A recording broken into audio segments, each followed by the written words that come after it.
Hello and welcome to another episode of FinTech Focus TV with me, Toby. We're here at Old Billingsgate for Financial Crime 360, and it is my great pleasure to introduce you to Shani Golov from ThetaRay. How are you? Great, thank you. How are you? Lovely, very good indeed, thank you, very good indeed. So this is another one of the panellists who are going to be talking later on. 1 o'clock's your time to shine. An interesting conversation you're going to be having later on. We're going to go into a little bit of that, but first and foremost, tell us a little bit about yourself and the company. So my name is Shani Golov, VP of Sales, managing the EMEA team at ThetaRay. At ThetaRay, we offer full suites of AML products, starting from the onboarding process. When you onboard new client, you want to make sure that they are a legitimate client. You screen them against any sanction list or adverse media or PEP. And then moving to risk assessment, to risk assess your client if they are low, medium, high, based on many different parameters, and we can elaborate on that afterwards maybe. And then when the client is up and running, so obviously there is the transaction monitoring part and the transaction screening.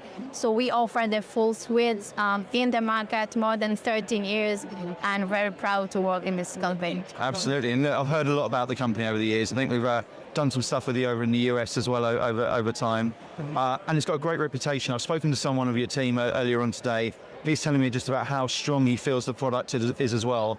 Must be a great time to be in the business. Definitely. I think one of the really best things with ThetaRay is that the feeling of the purpose. Yeah. So I wake up every morning with a big smile that, at my small area, I'm a little bit trying at least to change the world to be a better place when we are go after the criminals and really detect the cases when we believe no one else can detect the unknown one, what we call it, because of our very comprehensive technology. So definitely something that comes with purpose, technology, and great culture. So the best company to work at. I think that sort of that purpose is such an important part of it, isn't it? And when I speak about, we obviously do a wide spectrum of financial technology, but this financial crime piece is somewhere where you get real sense of purpose, of doing something noble around it. Someone once called themselves the Batman of financial crime when they came into it. Batwoman. So it's just a really interesting space, and your conversation a little bit later on is talking about modernizing AML. And I imagine modernizing AML is an interesting thing for me, because to me it must have to modernize every single day almost with how the market's going. So when you're there on that panel, if you're thinking about the room and what the messages you want them to take away from it, what are some of the key themes that you want people to be thinking about, having watched you up on the panel later on? Sure, great question. I think the main thing is a mindset shift. Yeah. I think compliance people are very comfortable with what they do today, with the rules that they're relying, most of the financial institution, even though we are in a very much AI world, still using traditional solution to monitor, to screen their transaction, because this is what they know. And this is how they know to explain to the regulator. So they feel, in their comfort zone. And adopt AI, it's a journey. It's a journey. It doesn't happen in one day. As I mentioned, it's a mindset shift. You need to trust the system. You need to understand the explainability, the traceability, and to be more in a proactive mode than reactive. Today, most of the financial institutions reactive to their business and not, generate business growth. For example, compliance usually used to be a cost center. I believe compliance can be a business enabler. Yes, absolutely.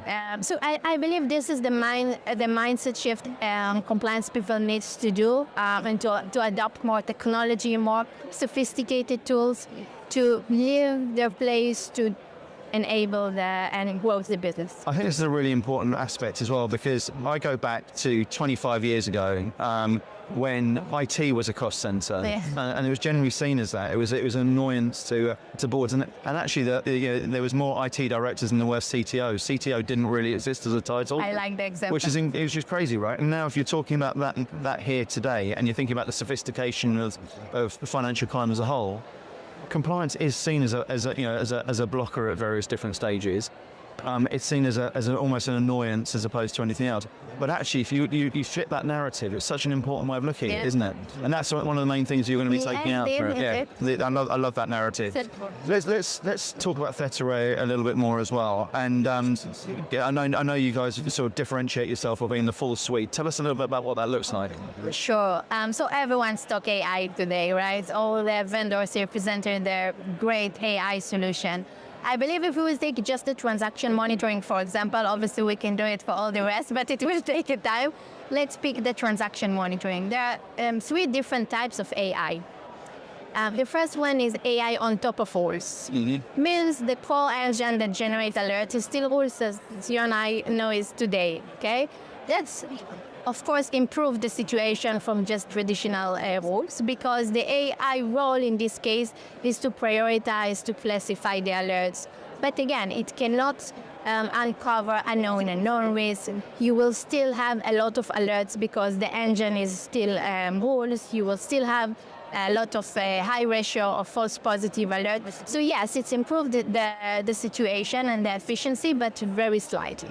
The second AI, it's called supervised machine learning. Supervised means that the analyst or the compliance people supervise the machine. They own the machine. They define how good looks like, how bad looks like, how cat looks like, how mouse looks like. Now, if you think about it, when you define it, you still cannot define the things that you don't know that you don't know. Yeah, of course. So you are still very biased to what you anyway know. And again, you cannot cover very sophisticated scenarios. We know that the criminal use AI to fight against us. So you definitely need to use a smart AI to fight them. Absolutely.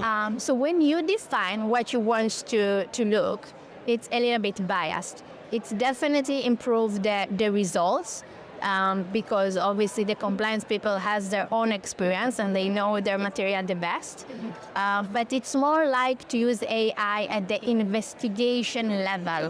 When the analysts say this is a good alert or this is a false positive alert, and then the system take this feedback and loop it into the algorithm. So I will call this one AI at the investigation level. Yeah. What we offer is unsupervised machine learning, and it's at the detection level. We also offer, by the way, and the investigation and also rules. We believe that combine everything give you the best solution. But unsupervised means that, again, we don't need to define how good or bad it looks like. Actually, the machine learns it by itself based on historical data. So the machine will learn how many payments you do a year, what is the average value, what is the frequency, who are the people that you interact with, etc., etc. And the system will learn about me. And my learning process, most probably, or my learning results will be different than yours. So actually, it's very personalized to each one of the clients. And then, in case where there is any anomalies or outline behavior, then the system detects the activity. So it actually comes in a very early stage of the AML process at the detection level, and then also combined with the feedback loop, as I explained before, the investigation level. And we cannot 100% get rid of rules. Yeah. So it's also combined with rules. And I believe these 3 combinations or these 3 steps actually put us in a very strong position and the best solution in the market. No, that's that sort of strength of product that we were talking about at the start. I'm pleased you sort of went into some detail on that, because I think, we were talking beforehand that AI gets thrown around an awful lot. There's a lot of people who are badging it in there to talk about what they're doing with it and where it comes through. But my sort of fear and opportunities, you're talking about this AI arms race, as the criminals sort of utilize AI to get quicker. I think the advantage that we have on this side of the fence, the good side of the fence, is that you're combining human skill with AI enhancing, and that suddenly swings the advantage a little bit back to the side of good, doesn't it? 100%. You touch the point, because people tend to think, oh, the AI will replace me. Yeah. It's not going to happen. Yeah. It's not going to happen.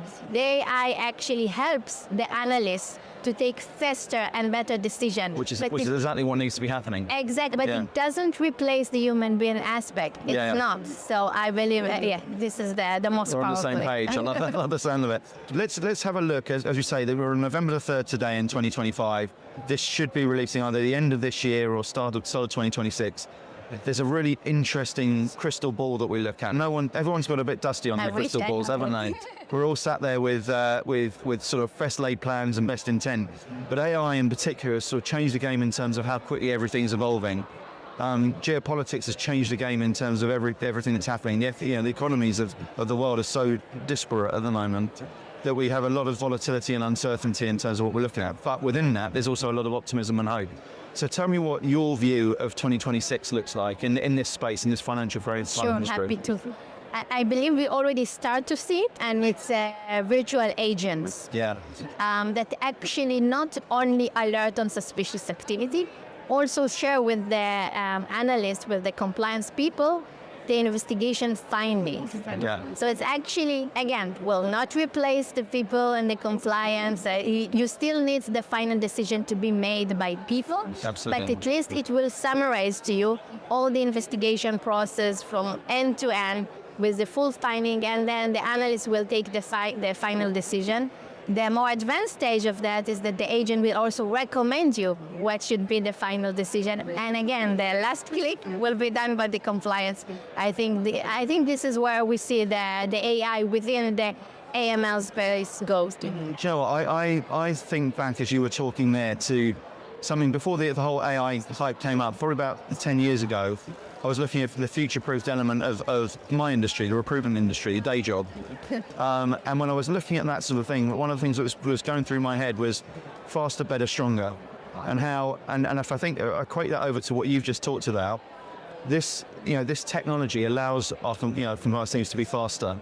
It allows them to be better at the decision making which they're doing, efficiency, and then stronger because of it. So, productivity, efficiency, everything around that sort of stuff is things where I think those will be the sort of absolute mot du jour of 2026 when we look at this sort of space. So, listen, I wish you the very, very best of luck with the conversation later on. It's going to be an interesting topic to be talking about. Good luck with the talk. Good luck with the rest of the show today, and thank you very much for joining us. If people want to come in and find out a little bit more about yourself and ThetaRay, what's the best way for them to get in touch? Okay, so through LinkedIn, our website, you can book a demo. Perfect. Easy to read. Easy to find out. Perfect. Well, listen, please do. You've heard about the products, you've heard about the story. Let's get involved. Thank you very much for joining us, and we'll see you soon on the next episode of FinTech Focus TV. Thanks for watching.